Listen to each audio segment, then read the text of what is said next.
এইরকম জঘন্য কর্মকাণ্ড কোনো ছাত্র নামধারী সন্ত্রাসী করে যাবে আমরা গতকাল কি প্রশাসনকে জানিয়ে দিয়েছিলাম। আমাদেরকে আশ্বস্ত করেছিলেন আজকে সিন্ডিকেটে একটা আমাদের ব্যবস্থা জানাবেন। সিন্ডিকেটের পথে আমরা মর্মাহত। আমাদের সঙ্গে প্রশাসন প্রতারণা করেছেন।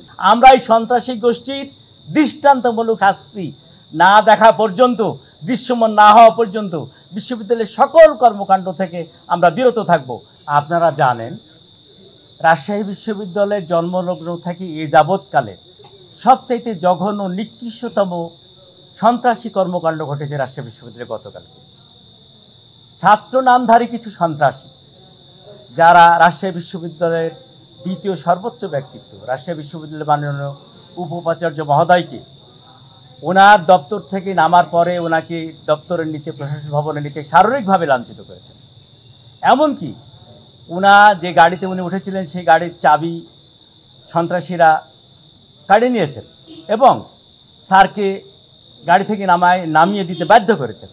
এরপরে স্যার যখন নিজ বাসভবনের উদ্দেশ্যে পায়ে রওনা দেন তখন সন্ত্রাসীরা স্যারকে শারীরিকভাবে লাঞ্ছিত করেছেন।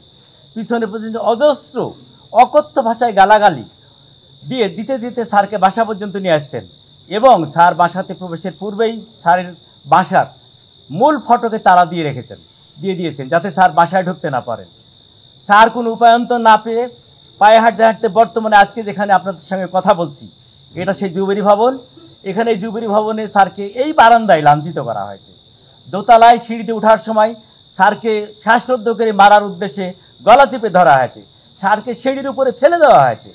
এইরকম জঘন্য কর্মকাণ্ড কোনো ছাত্র নামধারী সন্ত্রাসী করে যাবে আমরা গতকাল কি প্রশাসনকে জানিয়ে দিয়েছিলাম। এই সন্ত্রাসীর গতকালই দৃষ্টান্তমূলক সাজা গ্রহণ করা হোক। এর জন্য কোনো তদন্ত কমিটির প্রয়োজন নাই। এখানে সিসিটিভি আছে, ফুটেজ আছে, সবগুলো পর্যালোচনা করে গতকালকে একটা ব্যবস্থা প্রশাসন নিতে পারতেন। না নিয়ে আমাদেরকে আশ্বস্ত করেছিলেন আজকে সিন্ডিকেটে একটা আমাদের ব্যবস্থা জানাবেন। সিন্ডিকেটের পথে আমরা মর্মাহত। আমাদের সঙ্গে প্রশাসন প্রতারণা করেছেন। আমরা এর আগেও গত জানুয়ারির 2 তারিখে এই সন্ত্রাসী গোষ্ঠী দ্বারা আমরা জিম্মি অবস্থায় ছিলাম প্রশাসন ভবনে। আমাদের 250 কর্মকর্তা কর্মচারী ওখানে জিম্মি অবস্থায় সকাল 9:30 থেকে রাত 10:30 পর্যন্ত ছিলেন। প্রচুর শীতের রাত। আমাদের অনেক কর্মকর্তা অসুস্থ।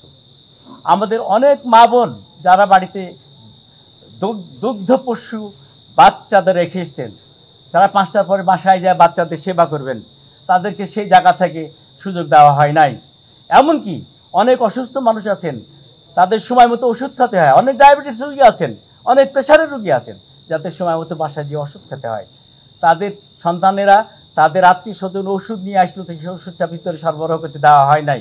অনেকে রোজাদার ছিলেন, তাদের আমরা বিনয়ের সঙ্গে অনুরোধ করেছিলাম সন্ত্রাসীদের যে অন্তত ইফতারির সুযোগ দেন, সেখান থেকেও তাদের বঞ্চিত করা হয়েছে এই সন্ত্রাসী বাহিনী দ্বারাই।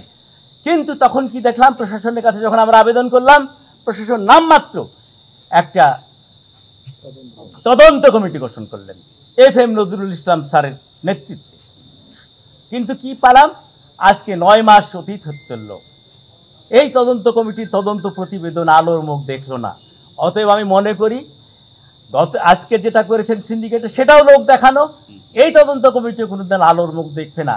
আমরা এই সন্ত্রাসী গোষ্ঠীর দৃষ্টান্তমূলক শাস্তি না দেখা পর্যন্ত, দৃশ্যমান না হওয়া পর্যন্ত বিশ্ববিদ্যালয়ের সকল কর্মকাণ্ড থেকে আমরা বিরত থাকব এবং আগামীকাল থেকে যতদিন পর্যন্ত এর সুবিচার না পাবো ততদিন পর্যন্ত বিশ্ববিদ্যালয়ের একাডেমিক এবং প্রশাসনিক সকল কাজ থেকে আমরা পুরা শাটডাউন এবং বিরত থাকব।